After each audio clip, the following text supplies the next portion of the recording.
L'Akatsuki est une organisation criminelle composée de ninjas ayant abandonné leur pays d'origine afin pour certains de dominer le monde et pour d'autres le rendre meilleur. Bien qu'ils soient unis dans leur objectif de capturer et d'utiliser les démons à queue, la plupart des membres ont des raisons différentes et uniques de s'engager dans la guerre. Dans cette vidéo, nous allons nous intéresser aux personnalités et aux motivations de chaque shinobi de l'Akatsuki.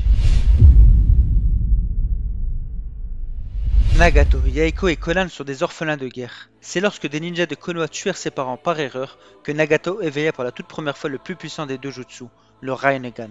Nagato était considéré par Jiraiya comme étant l'enfant de la prophétie, celui qui pouvait instaurer la paix dans le monde des ninjas. C'est pour cette raison qu'il consacra 3 années de sa vie à les entraîner, car il en était convaincu que ces 3 jeunes reflétaient l'espoir d'un monde idyllique. Après le départ du ninja légendaire, ils fondèrent l'Akatsuki dans le but de stopper les guerres dans le monde et de maintenir la paix. Mais entre-temps, Yaeko se fit assassiner, changeant les objectifs de Nagato et de Conan, qui comprirent que le cycle de haine dans le monde ne peut être brisé si facilement. Pour obtenir la paix, ils déclareront donc la guerre aux grandes nations, car pour eux l'unique moyen d'enrayer les conflits dans le monde est que ses habitants passent d'abord par un état de terreur et de souffrance afin qu'ils apprennent à se contrôler et que les mentalités évoluent. Ainsi ils en étaient convaincus, seul le tourment et le désespoir peuvent amener le monde à grandir et à retrouver la paix. Loyal envers le village de Taki dont il est originaire, Kakuzu nous donne de l'importance qu'aux missions qui peuvent leur apporter beaucoup d'argent. Cet amour pour l'argent le poussa même à accepter une mission qui lui mettrait sa vie en danger, assassiner le premier Hokage, Hashirama Senju.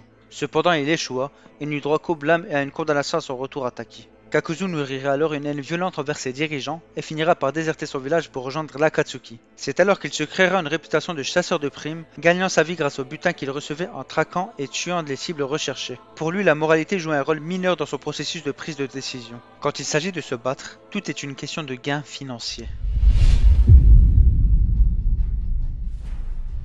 Dans sa jeunesse, Deidara était un terroriste faisant partie d'un commando travaillant pour le compte d'Iwa, spécialisé dans les attentats à la bombe chez les pays voisins. Plus tard, il finira par rejoindre l'Akatsuki afin de laisser libre cours à son art et son désir de destruction. Deidara se considère avant tout comme un artiste et ceci influence grandement sa conception du combat qu'il perçoit comme une forme d'expression artistique. Selon lui, l'art est une explosion, ce qui pourrait se traduire par le fait qu'il voue une existence rapide mais tellement éclatante qu'elle marque durablement les esprits. C'est pourquoi il se sert de bombes et d'explosifs au combat afin de souligner ce côté flamboyant et éphémère de l'art. Deidara a également certains traits mégalomanes de par son art qu'il se considère comme étant le meilleur et il envisage donc toujours la victoire. La défaite le rend fou, à un point où il peut carrément finir par se faire exploser lui-même ou causer des dommages collatéraux. Comme Deidara, Sasori est un artiste, sauf que pour lui c'est dans l'art du marionnettisme qu'il était un prodige. Motivé par son manque d'amour causé par le décès précoce de ses parents, Sasori n'aura jamais su combler ce manque affectif. Plus le temps passa, plus il se mua en un être froid, élevant son art à un niveau encore inégalé. Dès lors, il n'accordera plus d'importance à la vie humaine, son but étant de créer des œuvres qui durent toute une vie. Pour ce faire, il parvient à maîtriser une technique du nom de Itogugutsu, qui lui permet non seulement de se servir du corps de ses victimes pour les transformer en marionnettes, mais aussi de profiter de leur technique après leur mort. Ainsi, Sasori possédait 298 marionnettes, dont celle de ses parents décédés, de sa grand-mère, de son amie, et surtout la plus puissante, celle du troisième Kazekage. C'est aussi parce qu'il a toujours été obnubilé par l'immortalité de son art que Sasori a cherché à devenir lui-même immortel.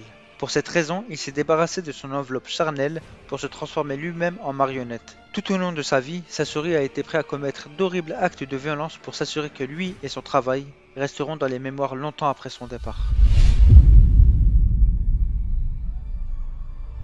Lorsque le village de Yu commença à perdre son intérêt militaire au profit des sites touristiques, Iden devient furieux et considéra que les shinobi y vivants devaient être tués. Il massacra ainsi ses voisins avant de déserter Yu et de rejoindre le culte fanatique de Jashin. Le précepte principal de cette religion est le carnage. Le fait de ne pas provoquer la destruction totale est considéré comme un péché. Au travers de l'expérimentation avec la technique secrète de Jashin, Iden obtient l'immortalité. Iden n'avait aucun état d'âme envers les personnes qu'il avait tuées. Il considérait même le massacre comme une volonté divine et prenait souvent un plaisir considérable à tuer ses adversaires en causant le plus de souffrance possible. Avant de se faire connaître au sein des 7 épéistes de la brume, Kisame avait été assigné à la surveillance interne et secrète d'une division de ninjas de Kiri par son supérieur. Lors d'une mission, cette division fut encerclée par une escouade et Kisame tua tous les membres de sa division afin d'éviter toute fuite d'informations. Il élimina plus tard son supérieur après avoir appris qu'il vendait des informations aux ninjas ennemis pour un gain personnel. Approché par Toby qui se faisait passer pour Madara, ce dernier lui fit part de son projet Œil de Lune. D'abord sceptique à l'égard de ce plan, il finira par être séduit par la perspective d'un monde sans mensonges. Son passé dur et violent et la cruauté des tâches qui lui étaient toujours assignées en firent un être froid et impitoyable. N'importe qui pouvait devenir sa cible potentielle. Pour cette raison, il lui était insupportable et hypocrite de s'attacher à quelqu'un qui devra peut-être tuer un jour. Cela serait un poids terrible pour la bonne exécution de ses objectifs, car son dévouement le pousserait à accomplir sa mission même s'il avait des sentiments pour la personne. Orochimaru avait comme ambition de pouvoir apprendre toutes les techniques existantes et mener des expériences sur les humains. L'une d'elles fut l'implantation dans 60 enfants de gènes du premier Hokage, Hashirama Senju, afin de créer une personne capable d'utiliser le Mokuton. Mais derrière ces expériences se cachait une toute autre ambition. Trouver une technique qui lui garantissait l'immortalité. Il rejoindra alors à son tour l'Akatsuki après que le troisième Hokage eut compris ses mauvaises intentions. Pour parvenir à la connaissance ultime de tous les jutsu et combler sa soif de puissance, il était convaincu qu'il lui fallait être détenteur du Sharingan. Il tentera donc de s'emparer du corps d'Itachi, mais ce dernier le comptera et lui tranchera la main gauche. Face à cet échec, il décidera de quitter l'Akatsuki et se mettra alors à kidnapper des enfants orphelins pour mener des expériences immorales. Il portera ensuite son attention sur un autre détenteur du Sharingan, le jeune frère d'Itachi, Sasuke Uchiwa, sur qui il scellera un Somoji.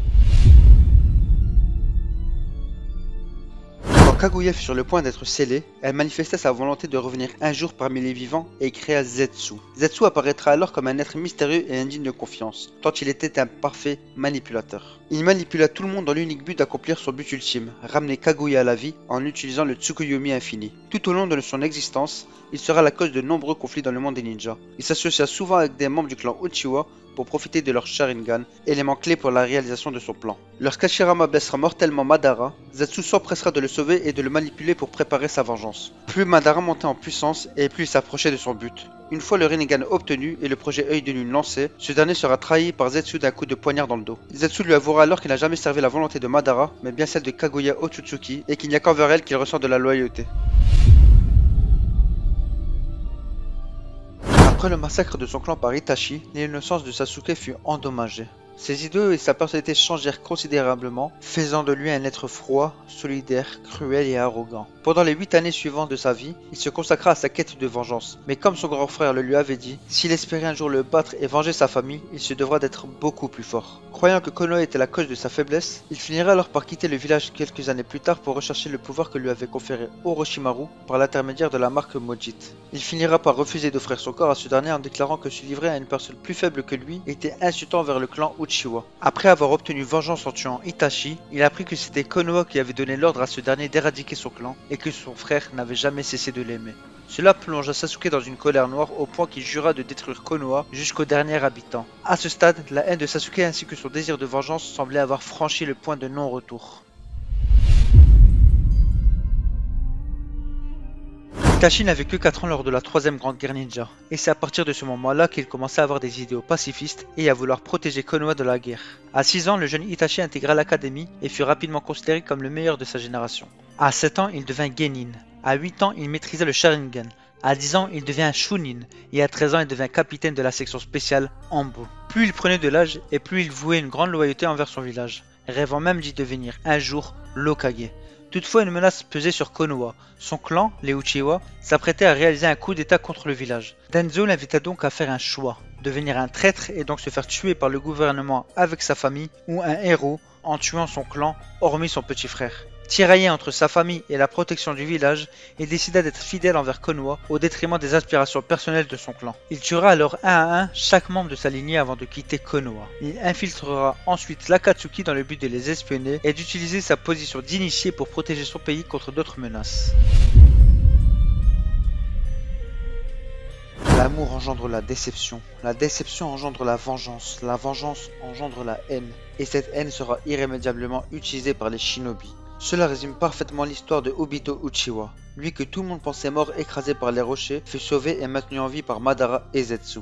Ces derniers comptaient bien se servir de lui comme d'une marionnette pour le bon déroulement de leur plan. Obito commença alors un long processus de réhabilitation pour pouvoir repartir à Konoha et retrouver ses coéquipiers ainsi que celle qu'il a toujours aimée. Alors qu'il était enfin prêt à les rejoindre, il se fit manipuler une nouvelle fois par ceux qui l'ont sauvé. Informé que ses amis étaient en danger, il s'empressa de les rejoindre et assista à la mort de sa bien-aimée par les mains de celui qu'il considérait comme son ami. Cela plongea Obito dans une colère noire et le poussa à exterminer tous les ninjas de Kiri. Il développa ainsi son Mangoku Sharingan, son Mokuton et sa colère envers ce monde qui lui enlevait sa précieuse Rin. Obito était bien décidé à créer un monde où celle qu'il affectionne tant serait encore en vie. Pour sauver ce qui lui tient à cœur, il acceptera à son tour de faire la guerre et de servir Madara afin de réaliser le Tsukuyomi infini. Ainsi, dans ce monde illusoire, il pourrait retrouver la femme qu'il a toujours aimée. Depuis son plus jeune âge, Madara n'aura cessé de rêver d'un monde de paix, mais il comprit très tôt que ce rêve n'était qu'une illusion au vu des guerres et du cycle de haine inhérent à ce monde. Ainsi, les Senju représentés par son ami d'enfance Hashirama et les Uchiwa représentés par lui-même se livrèrent des combats durant plusieurs décennies. Les morts se multipliaient et lui firent prendre conscience que là où il y avait la guerre, il ne pouvait y avoir la paix, car la haine était enracinée dans le cœur de chaque shinobi. Il développera ainsi un sentiment meurtrier de vengeance. Comment faire la paix avec quelqu'un qui a tué nos proches ? Comment envisager la paix dans un monde où le racisme est installé? Une trêve entre les Uchiwa et les Senju fut entendue et permit de construire le village caché de Konoha. Par la suite, il sentit que son clan était écarté des pouvoirs décisionnaires et que malgré tous ses espoirs, jamais les Uchiwa ne seront jugés à leur juste valeur. Cette discrimination le poussa à ressentir une irrésistible envie de puissance, de destruction et de mal.